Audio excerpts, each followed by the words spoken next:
Hello students, exercise 1.5 third question பார்க்க போறோம்.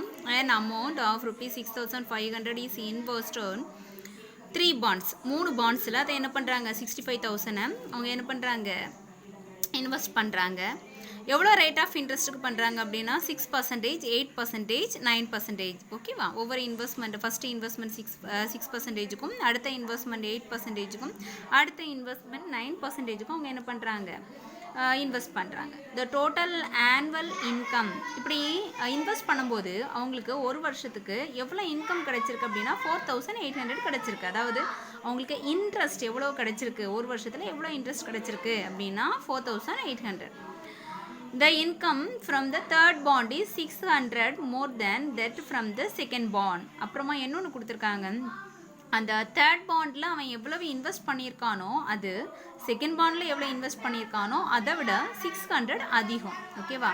Determine the price of the each bond. ஒவ்வொரு பாண்ட்லேயும் அவன் வந்து எவ்வளவு ப்ரைஸ் வந்து அவன் இது பண்ணியிருக்கான் போட்டிருக்கான் அப்படிங்கிறத நம்ம கண்டுபிடிக்கணும். ஓகேவா? ஸோ இப்போ price invest in first bond. இது எக்ஸசைஸ் 1.5 தேர்ட் கொஸ்டின். ஓகே தானா? Price invest in first bond 6%, second bond 8%, third bond 9%. Okay தானா? ஸோ அப்போ இதை இந்த 3 இன்வெஸ்ட்மெண்ட்டையும் சேர்த்து, ஓகேவா? 6%, ஐயோ எக்ஸ்ன்னு எடுத்துக்கிறேன், இது ஒய்ன்னு எடுத்துக்கிறேன், இது இசட்னு. அது பர்சன்டேஜ் எத்தனை பர்சன்டேஜெலாம் இன்வெஸ்ட் பண்ணியிருக்காங்க. ஃபஸ்ட் பாண்டை வந்து 6%ல் இன்வெஸ்ட் பண்ணியிருக்காங்க, அதை எக்ஸ்ன்னு எடுத்துக்கிறோம். எவ்வளோ இன்வெஸ்ட் பண்ணியிருக்காங்கன்னு தெரியாது, அதை எக்ஸ்ன்னு எடுத்துக்கிறோம். அடுத்தது ஒய்ன்னு எடுத்துக்கிறோம், அடுத்தது இசட் அமௌண்ட் அவன் வந்து இன்வெஸ்ட் பண்ணியிருக்கான் அப்படின்னு எடுத்துக்கிறோம். ஸோ இந்த எக்ஸ் ஒய் இசட் மூணையும் ஆட் பண்ணால் எனக்கு எவ்வளோ கிடைக்கிது? 65,000. ஓகேவா? ஸோ அப்போ இது ஈக்குவேஷன் நம்பர் 1ன்னு வச்சுக்கணும். ஓகேவா? நெக்ஸ்ட்டு என்ன சொல்லியிருக்காங்க அப்படின்னா 6%, 8%, 9% அப்படி தானா? அதாவது இன்ட்ரெஸ்ட் வந்து அவனுக்கு எவ்வளோ கிடச்சிருக்கு? 4,800 ஒரு வருஷத்துக்கு கிடச்சிருக்கு. ஓகேவா? 6% அது இன்ட்ரெஸ்ட் கண்டுபிடிக்கிறதுக்கான ஃபார்முலா என்ன அப்படின்னா PNR டிவைடட் பை 100. இதுதான் ஃபார்முலா. அப்படிதானா? ஸோ இப்போ இந்த ஃபார்முலாவில் நான் என்ன பண்ணுறேன் அப்படின்னா P அப்படிங்கிறது எவ்வளவு நம்ம அமௌண்ட் இன்வெஸ்ட் பண்ணியிருக்கோம் அது தெரியாது, அது எக்ஸு. N வந்து வருஷம், ஒரு வருஷத்துக்கு இன்வெஸ்ட் பண்ணியிருக்கான்.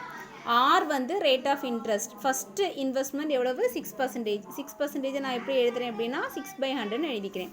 அப்போ இங்கே எப்படி எழுதுறேன் அப்படின்னா 6 × x × 1 டிவைடட் பை 100 ப்ளஸ் அதே மாதிரி அடுத்தது எவ்வளவு? 8% தானே? ஸோ 8 × x இல்லை y × 1 டிவைடட் பை 100 ப்ளஸ் அடுத்தது 9 × z × 1 divided by 100 is equal to 4,800 rupees. ஓகேவா?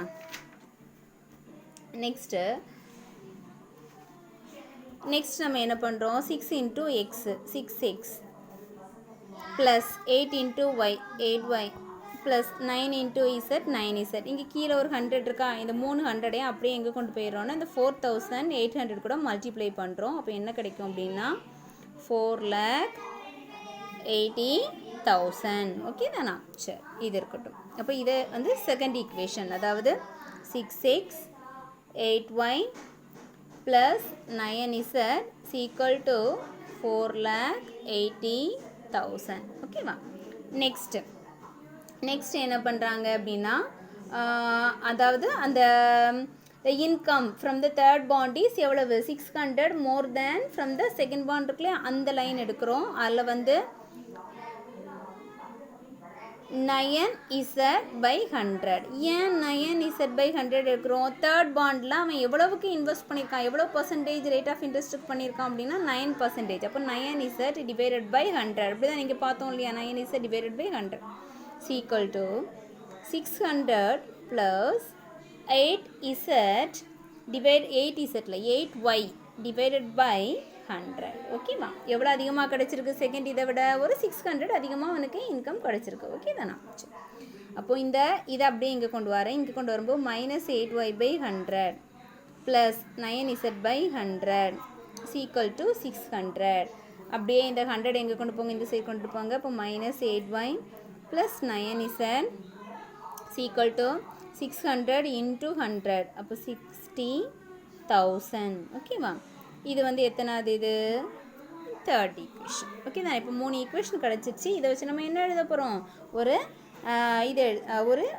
மேட்ரிக்ஸ் ஃபார்ம் எழுத போகிறோம். ஓகேவா? First equation XYZ. அப்போ கோஎஃபிஷியன்ட்ஸ் என்ன? 1 1 1 65,000. அதாவது ஈக்குவல்ட்டுக்கு அப்புறமா 65,000 இருக்குது. ஓகேவா? அடுத்தது செகண்ட் ஈக்குவேஷன் 6 8Z. ஓகேவா? அப்போ 6 8 Z இல்லை, சாரி 9. ஓகேவா?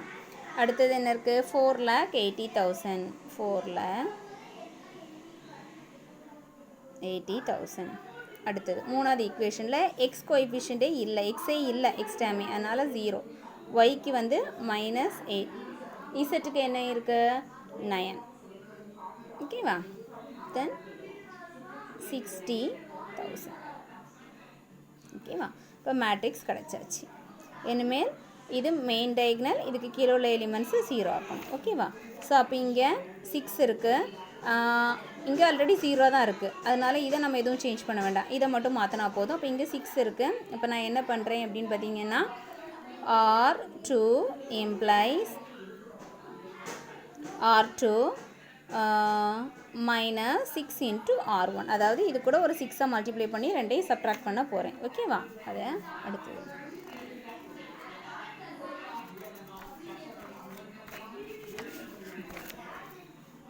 அப்போது ஃபஸ்ட்டு R2 எழுதிக்கிறேன். 6 8 9 4,80,000. அடுத்தது R1 கூட எதை மல்டிப்ளை பண்ணிக்கணும்? 6. அப்போ 6 6 6.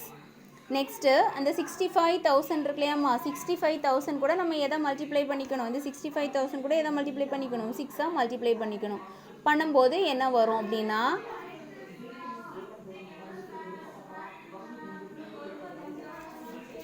65,000 இன்ட்டு எவ்வளவு? 6. 6 மல்டிப்ளை பண்ணால் 6 5s are 30, 6 6 are 36, 39. அப்போ 390 கூட ஒரு 3 zeros. ஓகே தானா? அப்போது 3,90,000 வந்திருக்கு. சப்ட்ராக்ட். அப்போ சைன் என்ன பண்ணிக்கோங்க? சப்ட்ராக்ட் போட்டுக்கோங்க. 0, இங்கே 2, இங்கே 3. இது ரெண்டையும் சப்ட்ராக்ட் பண்ணிங்கன்னா எவ்வளோ வருது அப்படின்னு பார்த்தீங்கன்னா 90,000. ஓகேவா? 90,000. ஸோ இப்போ நான் எழுதுகிறேன். ஃபஸ்ட்டு ரோ 1 நோ சேஞ்ச் அப்படியே எழுதிடுறேன். அண்ட் செகண்ட் இப்போ நம்ம கண்டுபிடிச்சது 0 2 3 90,000. தேர்ட் ரோ எந்த சேஞ்சும் இல்லை.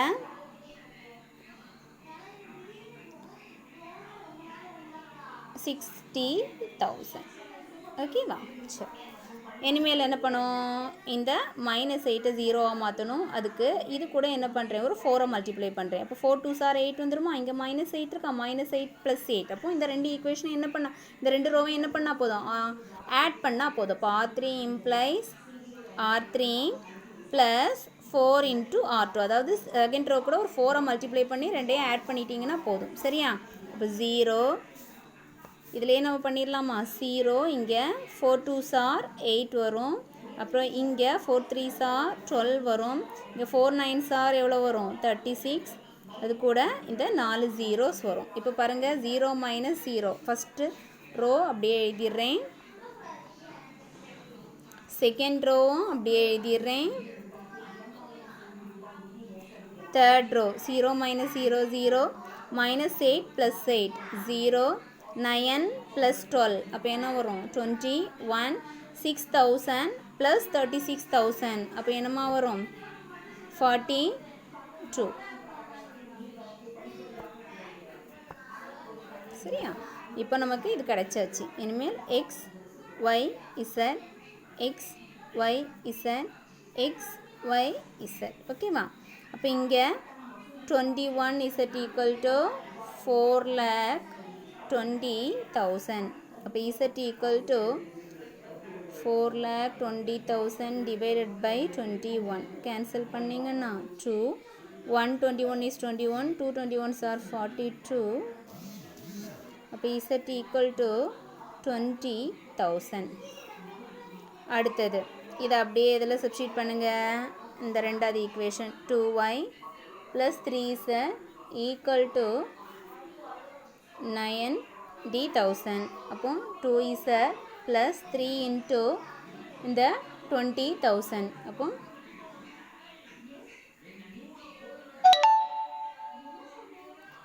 90,000. இப்போ 2 3s என்ன வரும் 60,000 வரும். இதை அப்படியே எங்கே கொண்டுட்டு போங்க.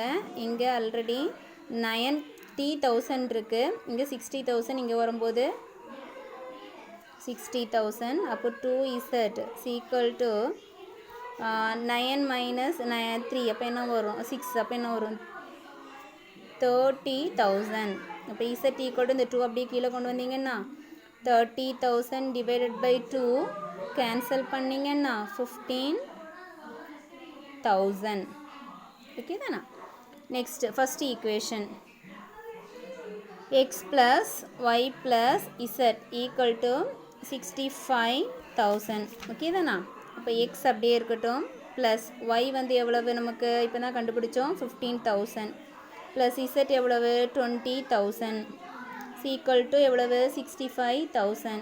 அப்போ எக்ஸ் இது ரெண்டையும் ஆட் பண்ணிங்கன்னா என்ன வரும் 35,000. 35,000 அப்படியே அங்கே கொண்டு போனீங்கன்னா 65,000 மைனஸ் 35,000 ரெண்டையும் சப்ராக்ட் பண்ணிங்கன்னா என்ன வரும் 30,000.